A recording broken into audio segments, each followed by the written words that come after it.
All right, and we're back in. First week from cod clothes, so it's a bit disappointing for everyone who loves their cod fishing. But we have a special local legend, Jesse Grant, on the episode today, which is fantastic.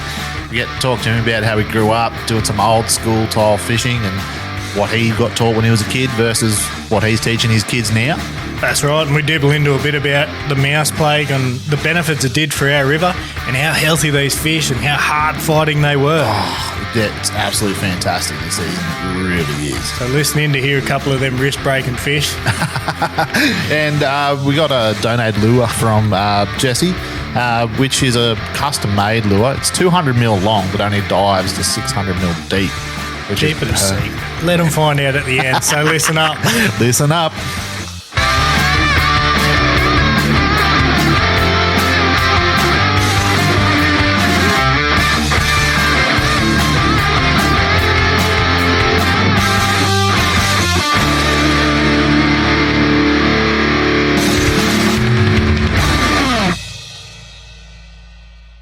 Righto, guys, welcome back to the Codtails podcast. We're on week 5, and of course, we've got an absolute special guest once again, Jesse Grant. Say hello, Jesse. Hey, how you going, fellas? Good to be here. Absolute local legend around here. He is. Cheers, boys. So, mate, tell us a bit about yourself. What got you into the sport? What got me into the sport, mate? Dubbo local, born and bred. Spent 90% of my career in the old fishing game on the mighty Macquarie. It's home to me, very special place.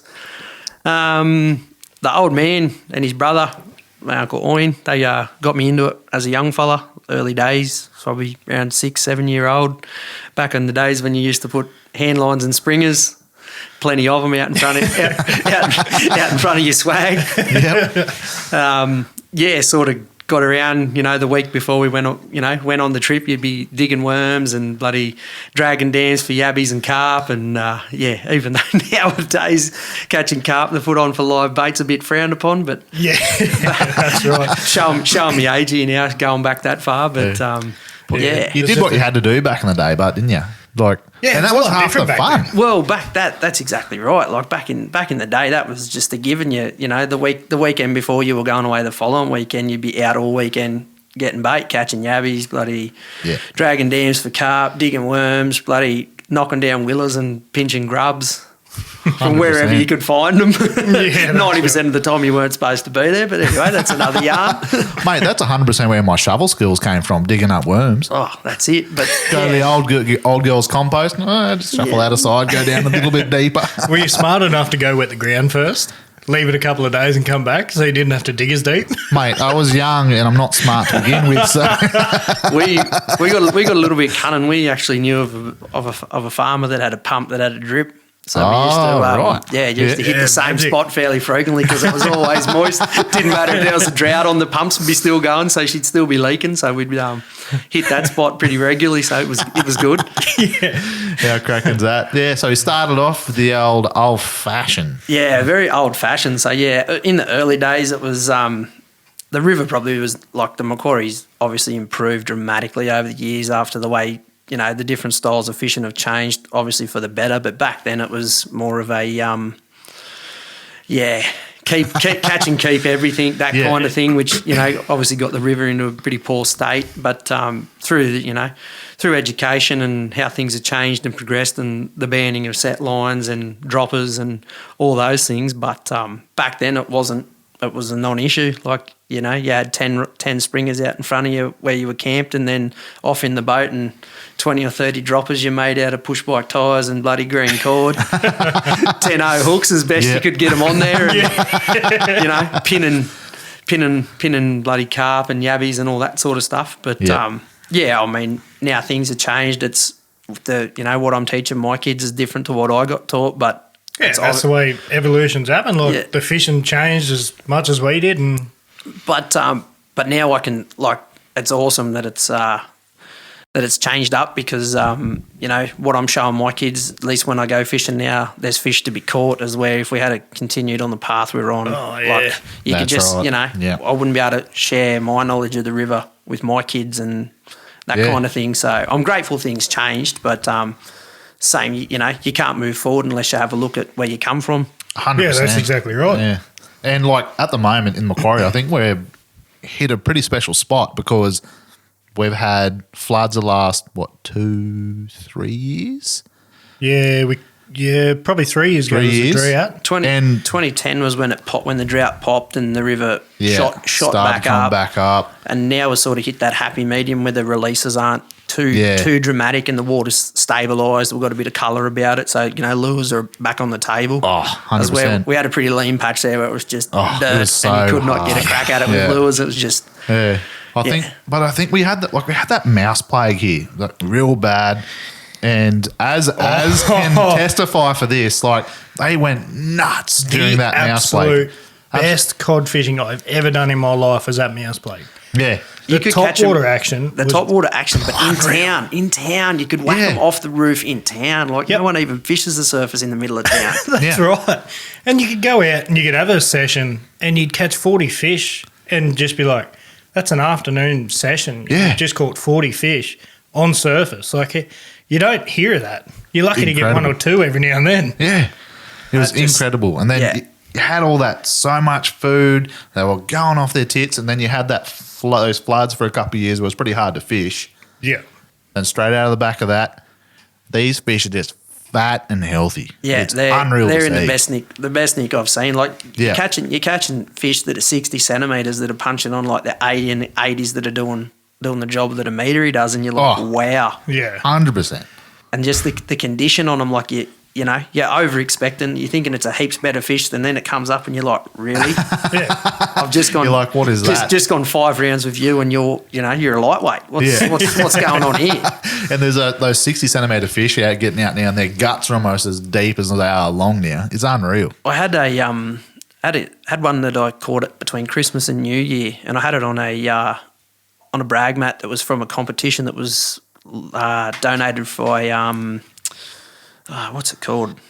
Not fisheries, Department of Ag, maybe. Primary Industries. Industries, Primary Industries, and I had a 63 centimetre fish fill the mat top to bottom. Like I've never had a fish 60 centimetres that deep. Like it had gone 10 or 12 pound and it was like short. And I was like, really? You filled that whole brag mat? He's thick. Yeah. Thick boy.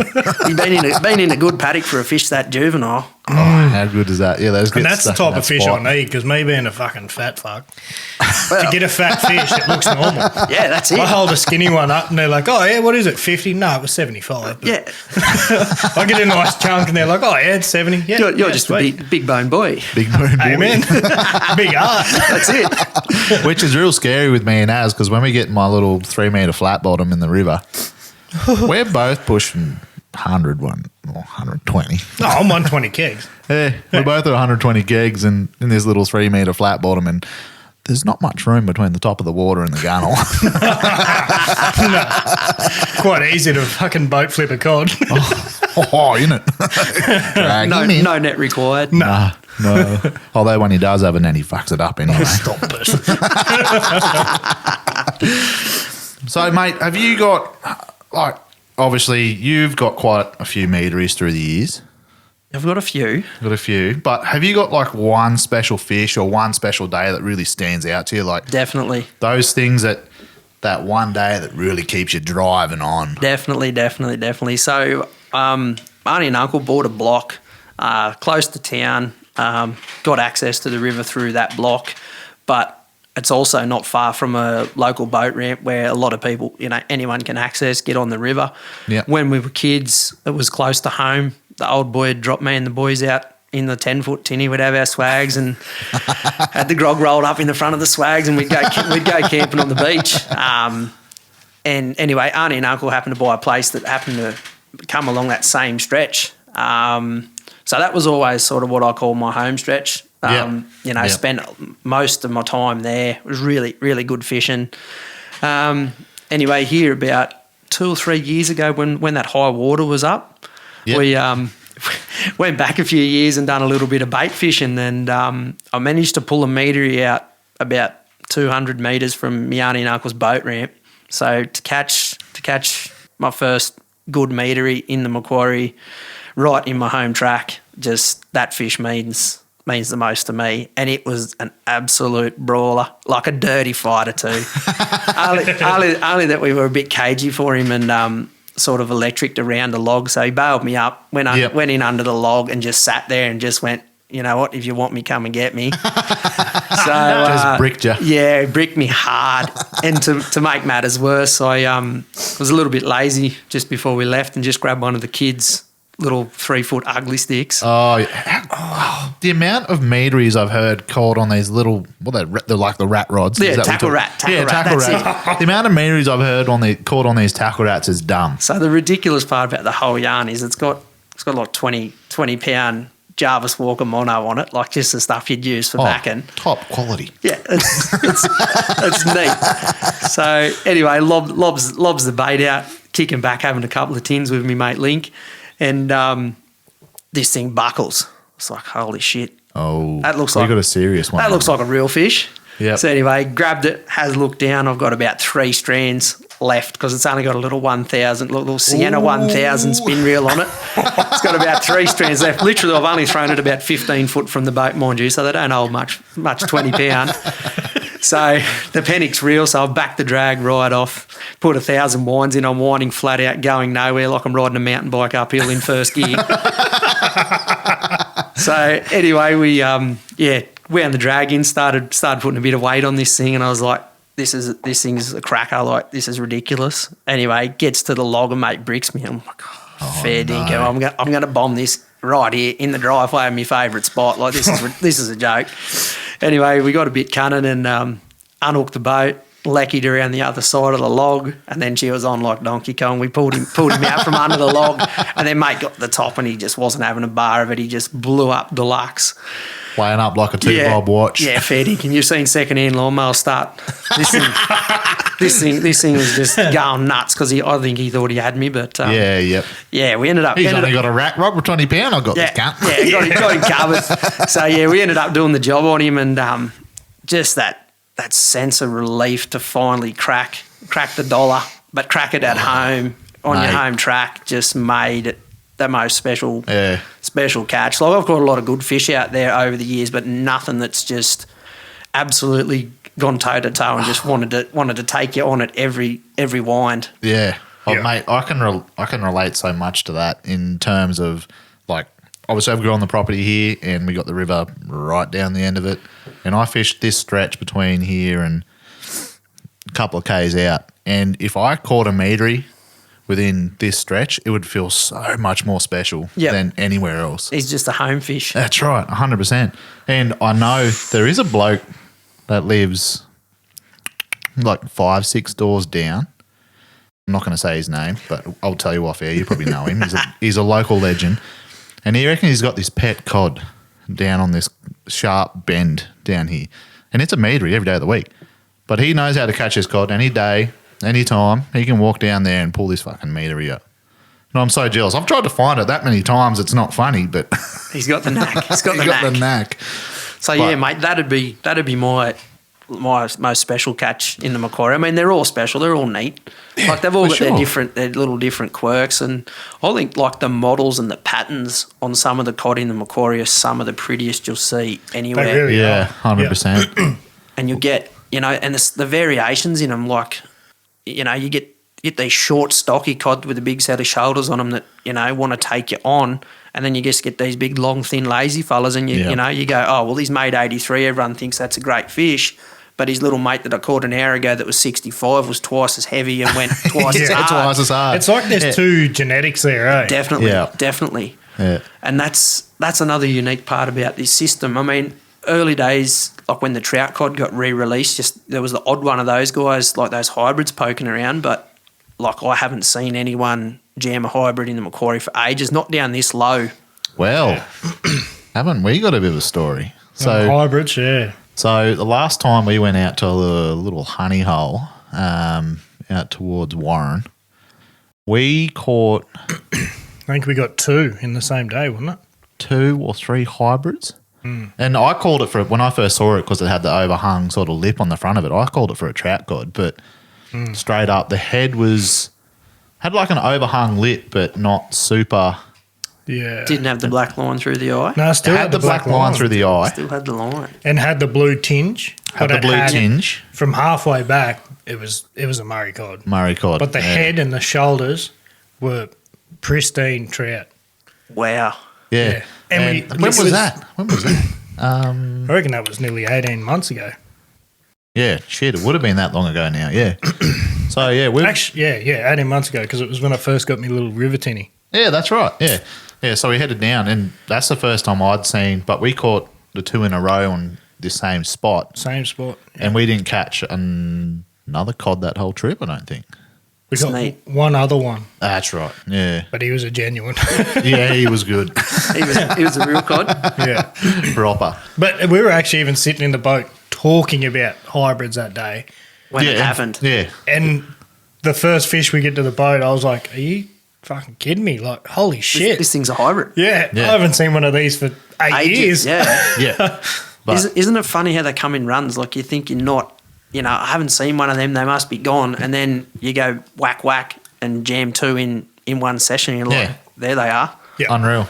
But I haven't, like, that's pretty far out west for what we fish, the spots we fish. I haven't found them local, like within, 20, 30 Ks of where my usual fishing spots are, but it's out west that you find them. Yeah, right. That's See, a lot of the releases are Dubbo Wellington. Yeah, So and they it's keep travelling, pretty crazy, keep travelling. I don't know. keep heading west. Yeah. Oh, hello. It's a lovely noise. Isn't it?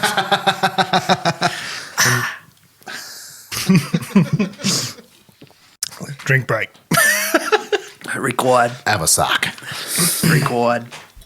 And how many meters you got? Can you 4. count on 2 hands yet? Yeah, Or 4. still single hand? I've got a little ritual that I do at the capture of each meter. I go down to Office Works and I get a canvas done of it. Oh, right. And then I just do a little squiggle in the corner with the dollar mark and where and when. How cool is that? Yeah. That's an awesome idea. That's my little thing. So I think it's just like an A3, that size. Yep. And then they're all hanging in my shed there, my little thing when I walk in there to go, yep. That's so cool. You need to get back into it and go, the little reminder. get back to Office Works. Yeah. So you got one on bait. So my little crew that I sort of fish with, we got this thing we're calling it the quaddie. That's right. You have mentioned this, we went fishing over the Easter long weekend. You came out. We've talked about this on, what was that, episode 2? Yeah, I think it was. When I got me camper trailer bogged and That's him. Kane lost all his lures down the river. Yeah. And you rocked out, the Saturday night? Yeah, I came out the Saturday Arvo for the Arvo session. Yeah, that's right. And I was lucky enough to jump on in the little weapon. In the weapon. We'll get back to the weapon. The weapon will come up later. But my little crew that I sort of spend most of my time fishing with, we've got a what we call the quaddie. So we're trying to get one on bait, you get one on the cast, one on the roof, and troll one. Troll one up. So I'm currently sitting on 2. So I've done the bait and I've spun, like trolled the rest of them. Troll, yeah. And I've had a few moments with the cast that are still haunting me. And I know that's a random thing because nowadays most people are, with technology, everyone's on the cast. I have never caught a meter fish trolling. I've never even actually caught a cod trolling in my life. All been on the cast. So my biggest thing with that is when I was a kid growing up, me and lure fishing was all trolling, like in the river. Yeah. That's how you done it. Like I'd never cast a lure till I was 12, 13 years old, buying my own bait casters because everything was just trolling. Yeah. And then I think I still got that in me. Like it was bred into me, instilled into me at that young age, and I still love trolling because when I control, I drive with my feet. And I can drink with one hand and hold my rod with the other hand. So as, most of your listeners, I'm sure everyone enjoys a beer, but it is a really good method for social fishing. And it actually shows because when I was fishing, that's the first time I ever fished with you over that Easter period. And we would be casting lures, finding good logs, casting. And then you said something that sort of stuck in my brain and has stuck in my brain since. It's like, oh, yeah, mate, whenever I see a flat bank with nothing on it, I sit back, sip on my beer and troll. Troll to the next log. And I thought, crap, I've never actually thought about that because I just steam ahead and go to the next log. And that's because I'm like, bugger, it's not worth it. Then you're telling me, oh, yeah, catch this and that and this on these. Well, the thing is, banks. those banks, like in the river, those banks that look empty with no logs, who knows what fell in there, all these years ago. What are you driving over? Like, because no one sort of pushes technology that hard in the rivers. Everyone just knows, oh, there's a log, let's go and cast at that. 100%. But how many big logs have gone in the river over the years, before you've ventured to that spot? Yeah. And then if you go on, and the thing is with trolling, you're in the zone. Like your lure's in the zone. So if you can drag it over the logs, the trees, all the structure, like we all know, cod are ambush predators. Yep. Like, oh mate, that lure's just idling along, waddling away, minding his own business, and old mate tears out and belts it. Well, happy days. And that reaction when you're trolling along, you're having a beer, you're not really paying attention. Like, you can feel the lure working in your hand, but when they load up on it and reef you backwards, and you're like, holy, we're on here. Wait a minute. That's but and going to the battle stations, like, you got to knock the boat into neutral, you got to hit pause on the electric motor, and you got to start winding, keeping weight on, put the beer down, get everyone else in the boat ready with a net and all the rest of the crap, and it's all happening. Like, it's just as much fun as putting the lure on the spot and going, yep, whack 'em on. Yeah. I mean, there's more anticipation when you're casting and retrieving, I find, but it's the shock that I like about trolling. Yeah, the shock, because you're not expecting, you're having a beer, you're having a yarn with the boys, you laughing and joking, telling stories about the pub last Friday night and who did what, where and when. And then all of a sudden all hell breaks loose and everyone, spills beers and bloody shit goes flying over the edge of the boat. Yeah, that's one of the things I like. Like, that's a neat part of it. So I've got 2 in the quaddie, and between the 4 of us, I think everyone's sitting on 2, but no one's got 2 the same. Oh, right. So that's there you go. Yeah, there's a heap of boys that have gone close, banged high 90s in one discipline or the other, but no one's actually managed to stitch the code. Yeah, so pressure's on. Pressure's on. And the thing I love about trolling as well, what I've learned to love about trolling, I haven't done much of it, and I'm starting to do a bit more from talking to you, actually.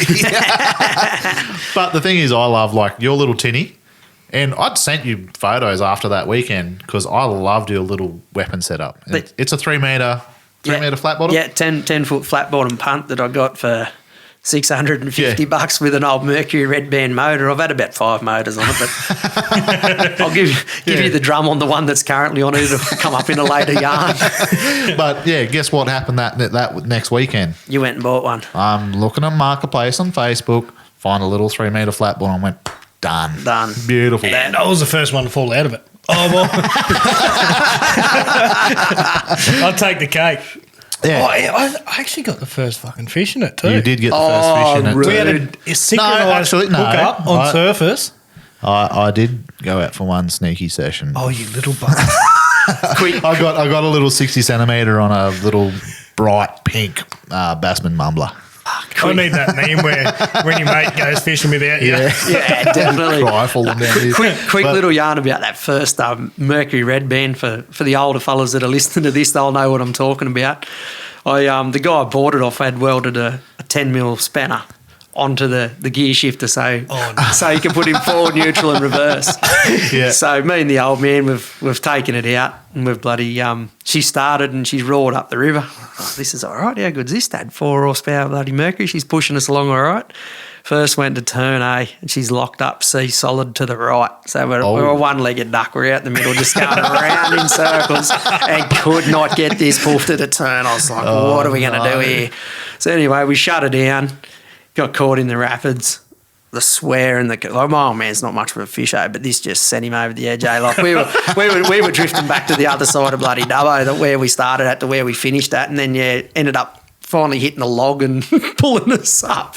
Had to drag the boat to the side, and then dragged it back with 10 foot of rope and just dragged it down the shallows, get it all the way back to the ute. It was the biggest commotion you've ever seen. Just the tantrum that got thrown. Should have just bought a new motor. So yeah, safe to say the old Mercury Red Band didn't last much longer. And we got onto a nice Yamaha 8 horsepower thing out of the trading post back in those days. Yeah. Well, I bought a little 6-horse Yami 2-stroke 99 model. It's old now. It's 24 years old, but yeah, they're still good, mate. It still cranks over first time. They're the bomb. First bull. My Merc's a 1988. Yeah, that's true. Yeah, and they still crack on. Yeah, I love those old 2-strokes. I really do. The 80s is where it's at.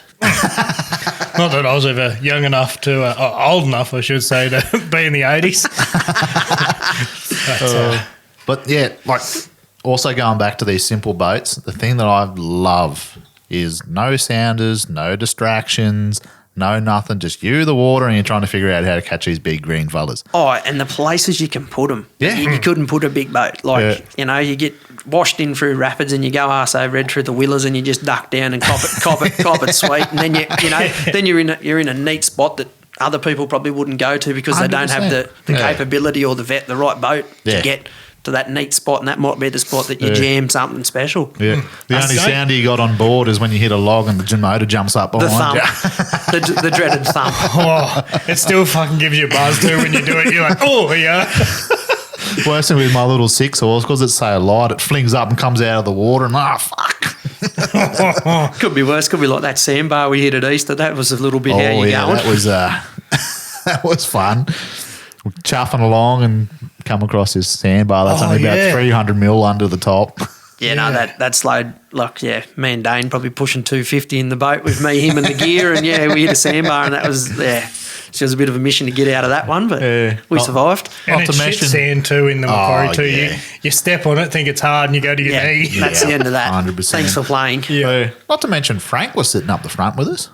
Yeah, Frankenstein. You said you were going to bring back a little story about this electric. Oh, so when I bought my, I've got a 435 Wildcat Bluefin. Yep. When I first bought it, had a the old school Minn Kota, no iPilot, none of that sort of stuff, just pedal controlled. And then a mate of mine snapped this shaft on his, and we pulled my motor off because I'd upgraded and got the new Minn Kota, and so I had the broken one at home. Yeah, sitting there. He had the broken one at home, and I had the one that I'd pulled off. So anyway, one night over a few beers, we dreamed up this idea that we'd rip his head off and put it on the shaft off mine and see if we could convert it and make it a river basher so we weren't trashing good electrics in the river. So we've concocted this thing called Frankenstein, and none of the bits fit. So there's Frank for short. Yeah, Frank for short. But so now Frank's an iPilot. Yeah. He's the collar that sort of locates him on the right depth. That's 100 mile an hour tape and about 15 rolls of it. Yeah, and locks him into place. I can vouch for the tape because I was up the front putting the electric in. And the biggest pain in the arse is the cradle that sits in's the wrong cradle, so you've got to swing off it, swear at it, bloody WD-40, and every time you go to put it in the water, it's a pain in the arse. So normally when I'm moving around, I just leave it down and just if I whack something, shit. It's too big a pain in the arse to get it back up. So once I put it down first thing in the morning, it just stays in the water for the rest of the day. Just pray that you don't whack something. And Frank let us down actually. Frank shit a ship in at the most inconvenient time. We finally got to the glory hole, and then Frank dogged us. Yep. Hard. Yeah, I know. I can still picture it clearly in my head. There's like this log that's right across the river, crossways. And there's probably 2 foot in one spot that you can try. You can sneak across. Through. Yeah. We're slowly sneaking through, and then we get hit this current coming back the other day, and bang, electric goes straight into a log. Yeah, she was all over. Yeah, and we thought, we can still hear it spinning.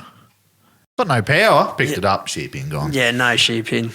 Full revs, no smoke. It's terrible. What happened, Mr. Drifter? Yeah. Bit like a Ford. No, look, you're right now.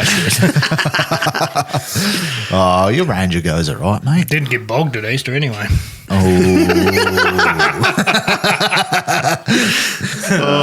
Yeah, good.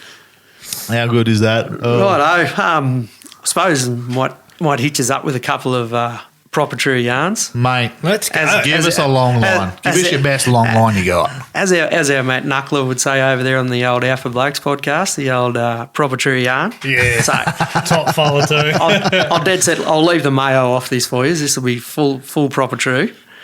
So here going back like years ago before I had the missus and the kids, we went over to Nelson's Bay for a bucks party. It was before the days of Airbnb, but we rang a real estate and got a big 2-story house for 15 of the boys for the weekend with a swimming pool and all the gear. Ooh. Anyway, went to the local bloody tackle shop at Nelson's Bay, and it happened to be closing down. Anyway, I spotted this little cod rod. I thought, geez, that'd be handy little acquisition for at home. Yeah. So we had a typical bucks weekend, and I just nicknamed it the stripper pole. So, how often do you go on a bucks party and come home with a new fishing rod? Like, that's just not a done thing. But it's unheard of. Normally you lose them. Couldn't walk past the bargain. So the stripper pole, I ventured over to St. Clair for my first time bass fishing in the Weapon. Me and the old man, as I said a bit earlier, the old man is terrible at fishing, really good at cooking, but terrible at fishing. I've never been. Is it good there? It's neat. It's a neat little dam, St. Clair. I've heard that people go there and say you get an extra couple of Ks out of your boat. Yeah, something about the altitude. Yeah, I have heard it. I used to get faster out of the nitro. That was the dam I could get the fastest. Really? Yeah. Well, is it obviously noticeable an extra 5? Oh, no, probably not quite. Like you'd be at least 3 or 4 though. Yeah, that's mint. Sorry, mate. Side rail your story. Love it. So Due to only having an 8 horsepower thing, and there was all the bass boats boring around flat out and throwing rooster tails, I thought I'll just hug the edge. I said to Dad, we'll just go around this point. There might be something hanging out on the point. Yep. Anyway, like I said, Dad's not much of a fisho, but anyway, he's holding on to an old Rex Hunt combo. Lovely. Classic Rex Hunt combo with the feral cat on it. And I've got the stripper pole in my hand, and I'm driving, and Dad's sitting up the front. Yeah, mate. Yeah, I'm on. I said, oh, this is all right. Oh, my hand's on. So without thinking, I've just sat the rod in my lap, dealing with all Dad's rot. Yep. Anyway, caught the fish. It was all good. Had a look, took a photo. How good's this? Chucked it back in. What, bass? Bass, yeah. Yeah, lovely. Looking around. Where's me rod? Oh, no. Where's me rod, Dad? I don't know. Where'd you put it? Just here, a minute ago. So with all the confusion going on the boat and Dad finally catching a fish, the rod's just flipped off me lap and into the drink. In the piss. In the piss, gone. And I've gone, oh no, like, that was the stripper pole. Like, that was a good rod. So I've got the shits. I'm sulking pretty hard. I had my favourite bloody lightning strike feral cat that I'd been whacking fish on all weekend, and that was the only one I had. So it's gone to the piss too. Oh, anything worse than losing a good rod? Losing a good lure with it. So as you can imagine, I'm ropeable, so I've just drove the boat around and wound cans in flat out because what am I going to do? I haven't got another rod. Had to wait till I went back to the bank to pinch one off the uncle. Anyway, this is where the proprietary yarn part of this story starts. So the next day we go out. Dad said, where are we going to go? I said, we'll go around that point again. You caught a couple off that point yesterday. I said, will be a chance they'll be still parked up on that point. We'll wheel back past it. Anyway, we cruise along, trolling along as we do. Go around the point. Dad makes a smart ass joke. Goes, that's about where that rod would have went in the piss yesterday. It's like, yeah, that's about right, mate. Yeah, that'd be about where me good bloody stripper pole's in the drink. Rub the salt into the wound. Yeah, really, really smart ass, and because he knew how much I had the shits about doing it in. Anyway, he goes, yep, I'm on again. I was like, bullshit. You've just dead set whacked another one in the same spot as yesterday. And he goes, it feels a bit funny. I was like, what do you mean, mate? He goes, it's not swimming properly. I said, I'll wind it in.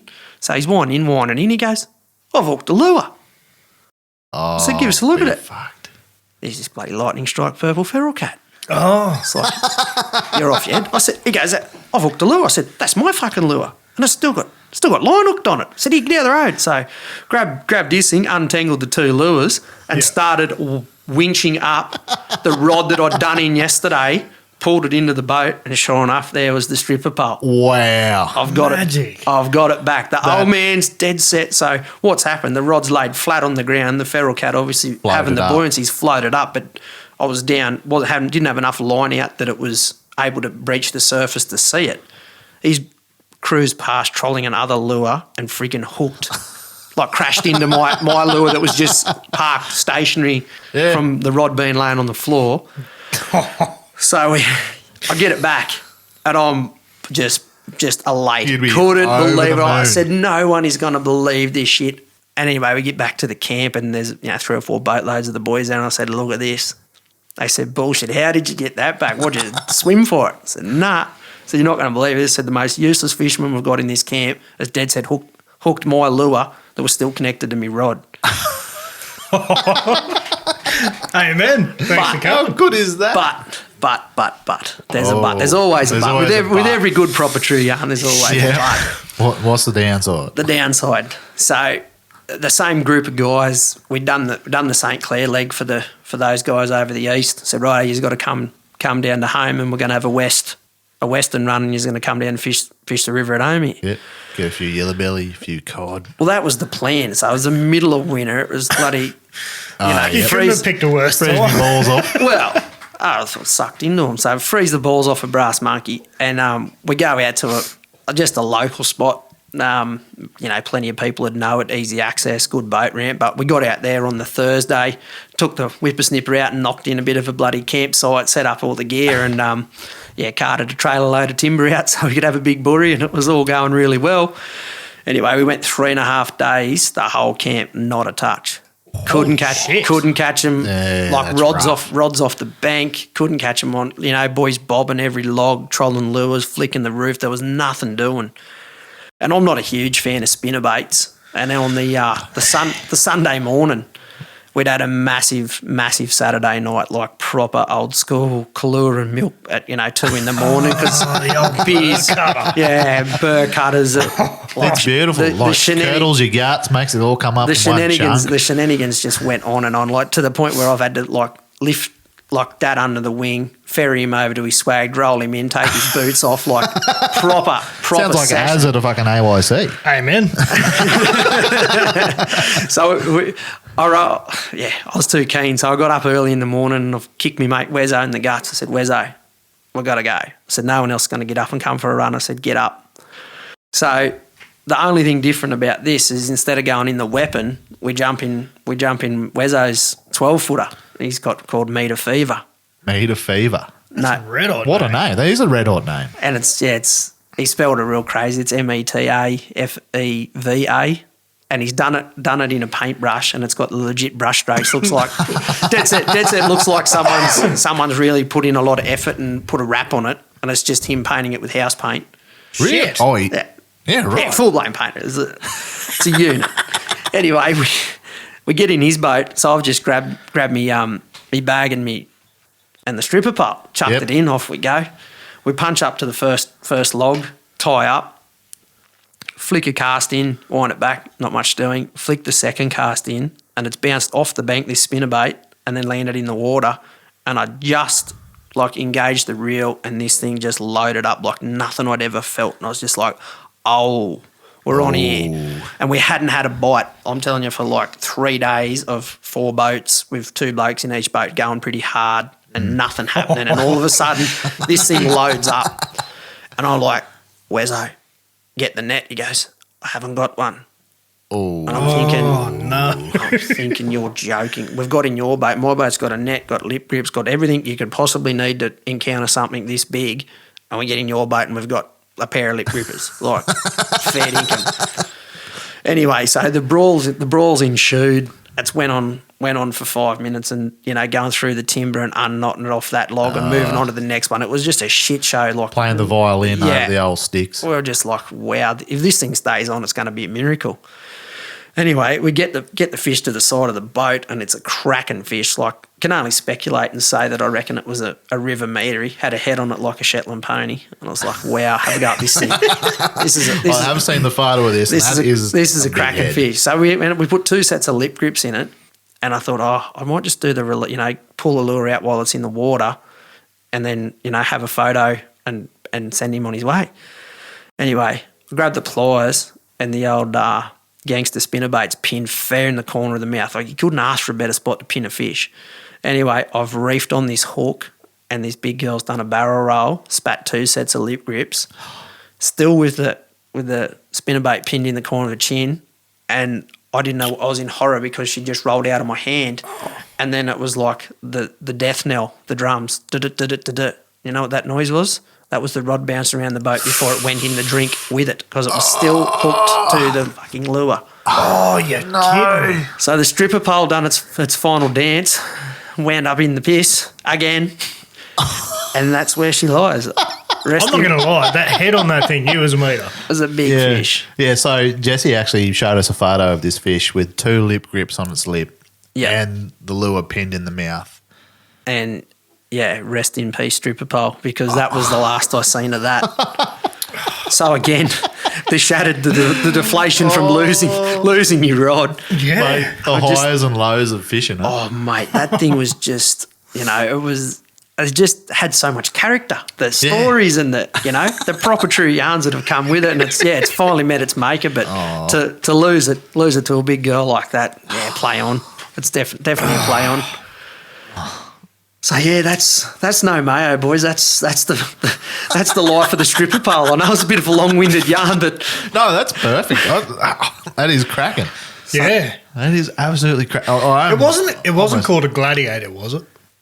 No, it was a fluger of some type. Oh, okay. Like early days fluger. Was it like a 5 foot or something? Yeah. Real short? Yeah, 5'4" maybe tops.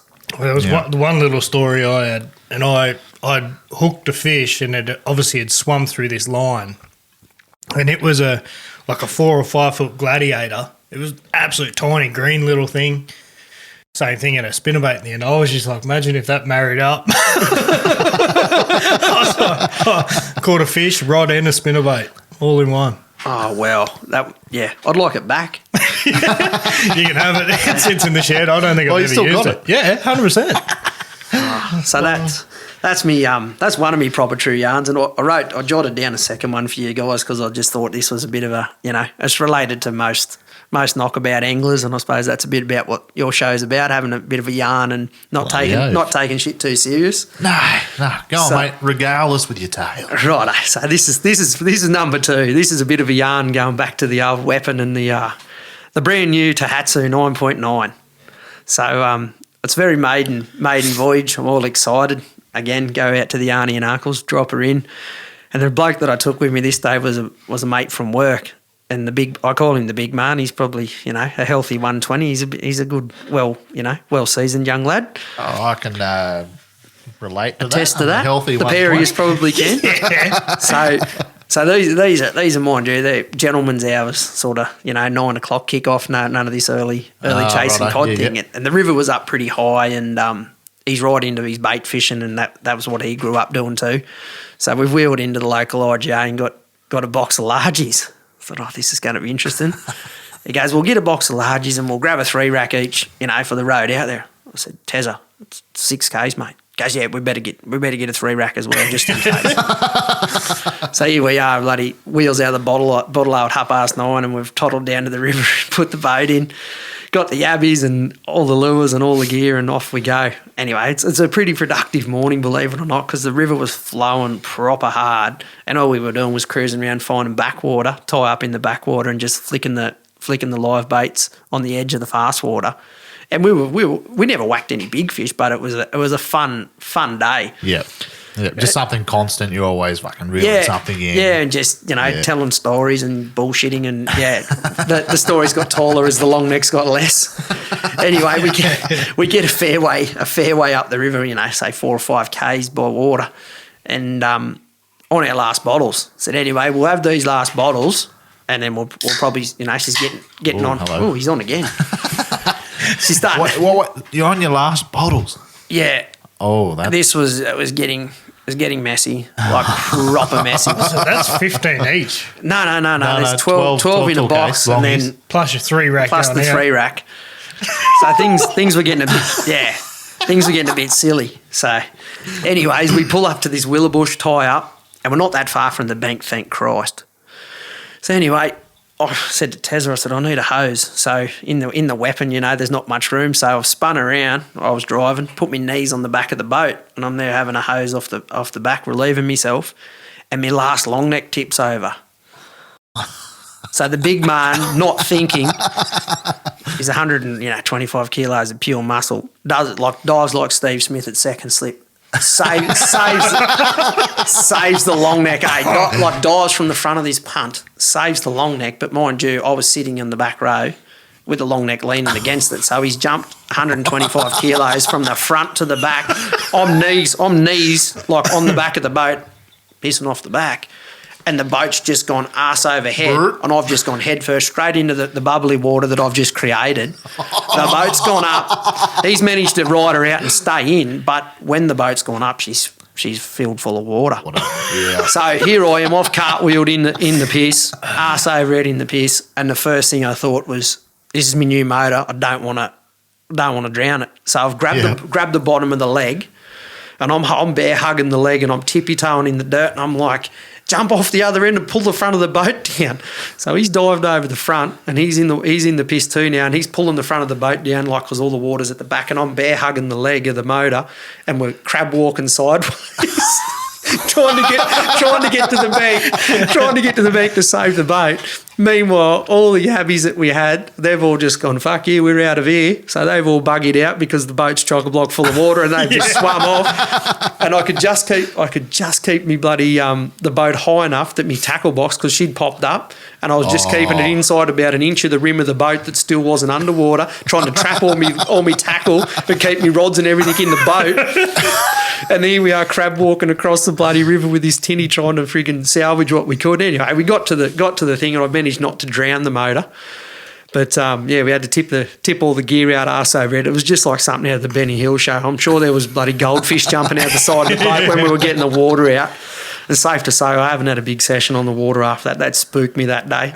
I was like instantly sober after going headfirst into my own piss to save me boat.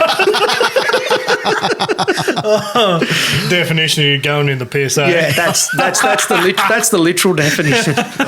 So I was down. I think it was about an iPhone 4 back in those days. I'd had it about 5 minutes, and it was no longer. But I didn't mind because I was a bit fond of the lures that I had in the box, and managed to save the tackle and not drown the leg. So we were able to get back to the ute. But it was very sobering, that little experience. Doesn't take much. A bit of adrenaline rush, and you snap back a little bit. Snap back. But so what started out as a lovely day just wound up into a great story. So that's it for the proper true yarns for me and the weapon. That's brilliant. That's cracking, mate. And I'm sure you've got hundreds more, and I'll have to get you back. It's been a big part of life since I think I was about 13 when I got it. I'm sneaking up on 38 now, so I've had it for a fair while. It's gone through a few motors, and she's been on the top of it like back in the day. Before I've got a trailer for it now. It's a bit hard with the kids and trying to that little jet ski jet ski trailer. That's right. Yeah. Bought it off some rich bloke that just needed it to run his jet ski and to get a quick service, and then put it back on his $400 million super yacht or some stupid thing. Bloody hell! But I went from back in the day where I used to cart it around like as a roof topper. But then now they got the kids, and it's too hard to try and turtle it off the roof by yourself and keep an eye on kids at the water. So I've shelled out and bought myself a trailer for it now. And it's something I should have done 20 years ago. Yeah, no, I'm still turtling. I'm still putting on the roof racks of the ute and my little one. It's still effective because you can take it places where you just don't take boats and trailers. Yeah, you just 100%. take your ute and launch it down the bank and go that way with it. Yeah. So yeah. Well, speaking of lures, as you were in that last story, almost losing them. You got one sitting in front of you, mate. I do, mate. I do. It's a pretty funky looking lure. Yeah, this is unreal. Yeah, these lures have got a bit of a story to them. Yeah. Obviously, as you know, in the Macquarie, we've got a lot of shallow sections with a healthy blend of deeper sections. And 100%. me being the avid troller from days gone by, kept having the dramas where every plastic production lure, even timber to that extent, I couldn't find anything that had a big profile that had swim shallow, like anything that had, like say your 100 mil orgies with the big deep. Yeah, 100%. They're 5 metre plus lure. Yeah, everything was just banging into the dirt. And it was getting the better of me, and I thought, I want a big profiled lure that'll only swim shallow so that I can unlock a few more of these areas that I wouldn't generally target because it's just too shallow. To troll through, or even too shallow to cast at. Well, not, I mean, I know you catch a lot of good fish in shallow water, but when it goes for a long stretch, you sort of That's a habit I had to break, something chronic as well, because like for me, I'm like, oh, deep water, big fish, blah, blah, blah. Then you hear Aaron. Aaron's got great stories about catching big fish in 600 mil of water. Yeah, what, your $1.17 came out of how deep? A foot and a half. Yeah. It was proper shallow. Yeah. Like the river dropped that much the next week, the spot I pulled him out was out of the water. Yeah. And that's something that I really wanted to find. Anyway, I researched it, spoke to a few of the cottage lure makers in the industry, and no one had anything like that. Yep. And I got in touch with a guy named Steve Burden from Vicious Fishes Lures, and he was all open to the idea, and he had a few ideas of his own, and he said, look, I'll make you up a prototype, and I'll send you down a heap of different bits and pieces. And he said, you do the research and development on it, set it how you want it, and he said, and I'll make it. I was like, righto, deal. So here we have it. So this is it's a 200 mil big head is the name of this thing. And as you can see, it's got sinkers on screws underneath it in various spots.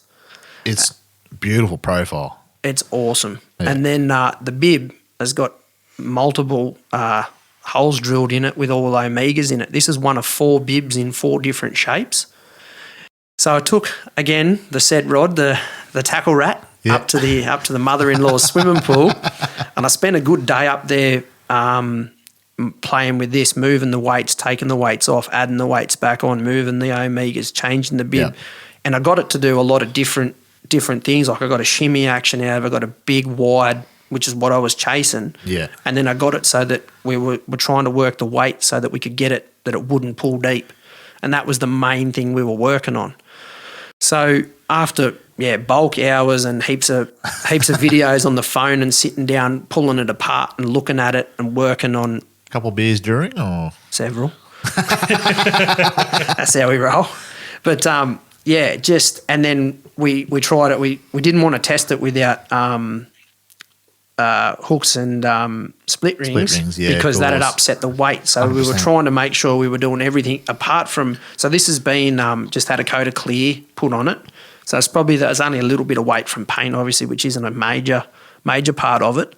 Yep. But we got it as close as we could to the actual weight, so that all the variables were managed, so that we could get what I was aiming for. Yeah, and it's interesting that the weights are so far forward for something that needs to dive shallow.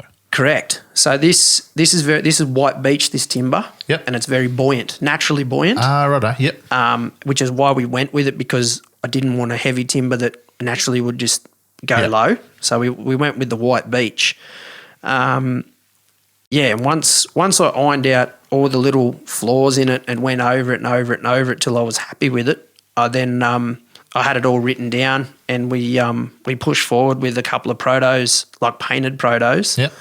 And mate, the craftsmanship, the quality of his work is just 100%, just flawless. Like as you'll see with this, like this is a finished product. Yeah. Obviously you can see the weights aren't hanging off anymore. Yeah, so they've been embedded. Everything's been embedded. So there's a lead slug that's you won't see it. It's that well hidden in there that you won't see it. But literally those weights inside that one are now inside those spots inside that lure. And so that happens to be the bib profile that we ended up going with. Yeah. And then as you'll see in this one, the omega's been worked out, or where we had the omegas for the towing, and now we've got a proper tow hitch in it.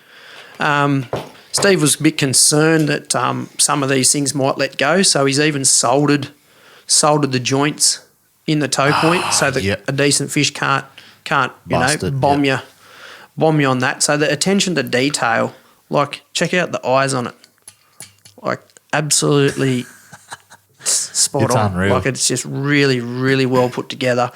It's had multiple coats of clear. They're rock solid, as can attest to with the other one in a different shape that I've got that he's been playing with. They are just built bulletproof. Yeah, they are. They're very solid lure. Proper solid. And I mean, that's fairly weighty. Like you feel that. Yeah, well, the first thing I noticed when I picked it up when you rocked up today was just like so much weight forward on it. Yep, and that is all designed so that we can keep his head down and his ass up and not have him buried down too deep. Yeah, yeah. So for like for a lot of the shallower river systems, that was what I was aiming for. Like, you Jason, know, yep. the Bogan, essentially, it's very shallow. Yep. The Macquarie's got a lot of shallow sections in it. The Turon, even up the top of Bathurst, Safala up that way, again, shallow system. So I wanted something that gave off a big profile, but still only swam shallow, so you could attack those different areas. Yeah, unreal lure. So what I'm going to do... How do you go mostly trolling? How do you go casting? Mostly, mate, these things, they land like a bloody koala fell out of the tree. Yeah. I have been, I've casted it, and I will cast it. Obviously, I don't troll much at all. Never. Be underarm pitching, that sort of stuff. Yeah, with well that and big. truly. Yeah. I'll get one on the cast. Yeah, for sure. So, as part of your mental health and the lure board, these are rare. Steve's not making lures at the minute. That's not to say that he won't down the track. So there isn't there's probably only 2 people that have actually got this particular shape. Oh, wow. Yep. Me being most of them, and I've got another mate that's got one that Steve's done a bit of work for.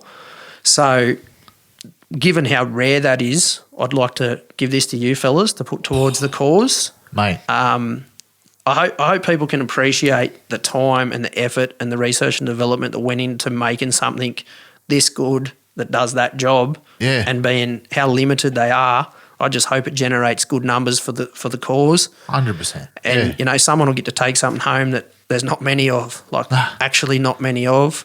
And when they get it, I'm sure everyone will be like, whoever is lucky enough to win this lure will just appreciate the sheer quality and the, you know, the calibre of Australian, you know, timber lure makers. 100%. And thank you so much for the donation, mate. Mate, Like, I really appreciate it. we are so chuffed. Not a drama, mate, but it's just, I know, you know, there's a lot of, everyone's got a story, and this is where my story is. This is what I wanted to sort of get out there, because there's just nothing in the market that does what this thing does, and that's why I'm so thrilled So chuffed with it. Yeah, it's 100%. just a neat, The way you talk about it, so much passion. And mate, it's just a neat bit unreal. of kit.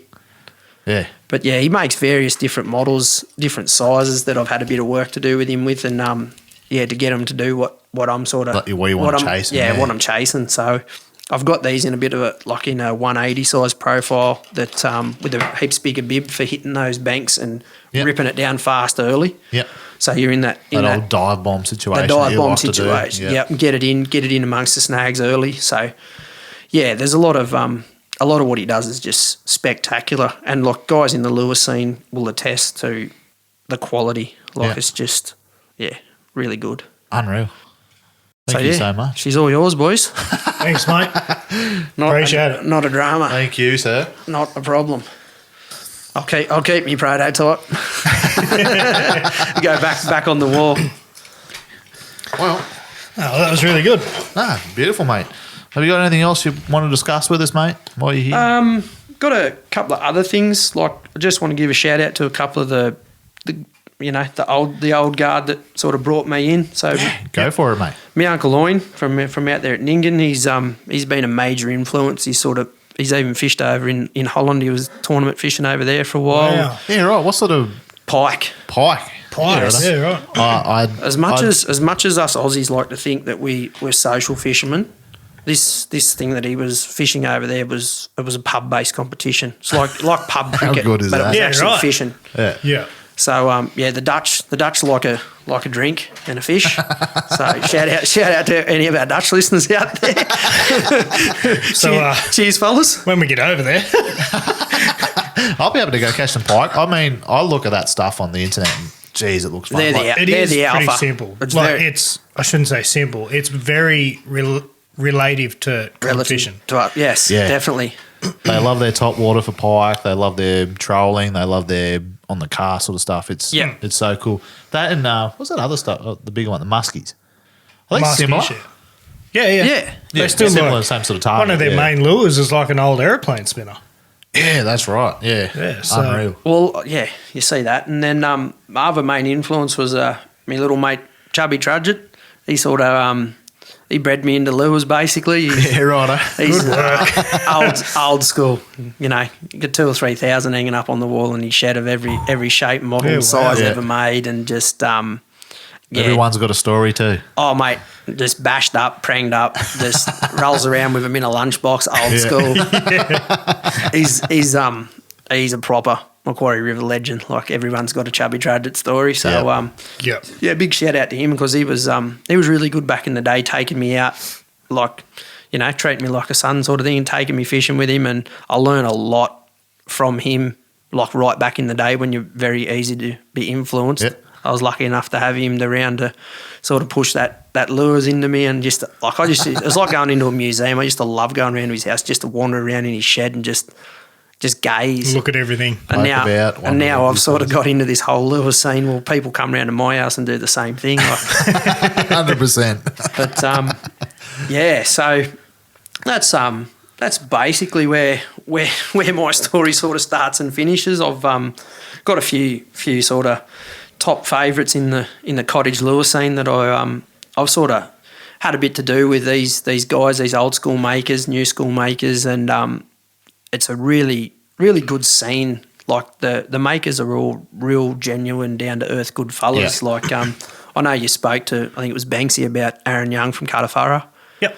100%. Top bloke. Met him, went over to the Lure Expo a few years back and met a lot of these guys that I used their stuff, and honestly, great people, just down to earth, just, you know, backyardies. Like having, that's right. All the small ones. The small ones, mate, are just the salt of the earth. They're just really good fellas. Oh, yeah. Matt Fraser from Baramba is another really good guy, making some really good stuff. Yep. He's got a bit of a sweet spot for his stuff. I've been collecting his stuff right from the get-go. Yeah. Getting a little bit hexy these days with the following that he's amassed. But hasn't he gone forward? Mate, he's gone really forward. And the thing pushing him is just his commitment and his drive to it. Like, he's always trying to think outside the square and come up. Yeah. Like, you've probably seen some of his stuff up at AFTA a couple of weeks. I did, yeah. So he's got some new stuff out now that's he won a few awards. He did. He got bagged a couple at AFTA. He also got a couple the weekend before at the Lure Expo. Yeah, had a Mad Maggie that. What a legend! Yeah, goes really well and just makes things outside the box. But his attention to detail, again, like, just phenomenal. Like his Bidgie Wongs and that kind of stuff. I've got a little bit of a story as on then, mate. As to the Bidgie Wong. They were water dragons when he first released the timber ones. I managed to get hold of a green one and whacked a good cod on it, not far from your place here, downstream a little bit. And I thought, I bet this thing would work better if it was painted a more natural colour, closer to what these fellas look like. Anyway, took a few videos and flicked them to Matt, and I was like, reckon we can paint something similar to this? And he said, I happen to have got one. Like, here's one pre-made. Yeah, here's one that I've sort of already knocked up. And he said, why do you call it a Bidgie Wong? And I said, that's just the local Aboriginal name that they get called out here. And then, funnily enough, when he went into the big productions, he called them the Bidgie Wong. So there you go. Out of a bit of a yarn and just a bit of local Macquarie River folklore, it's gone global. So on the back of that though, do you think surface lure colour matters? I do. You do? Match the hatch. Match the hatch. Yeah. Righto. So I've got. everyone. This is a very hotly contested issue. Everyone's got. I want to get into it. Who wants to dip their toes in hot water first? I'll play. So for me, surface lures, I fucking love them. If I have to catch a fish, I want it to be on surface. I fucking love surface because you get the bang, you get the crash, you get the water everywhere. Unreal. However, I don't agree. I don't think colour plays a difference. Like, I don't know if you boys have been underwater and you looked up. Silhouette. Oh, the colour palette's nothing.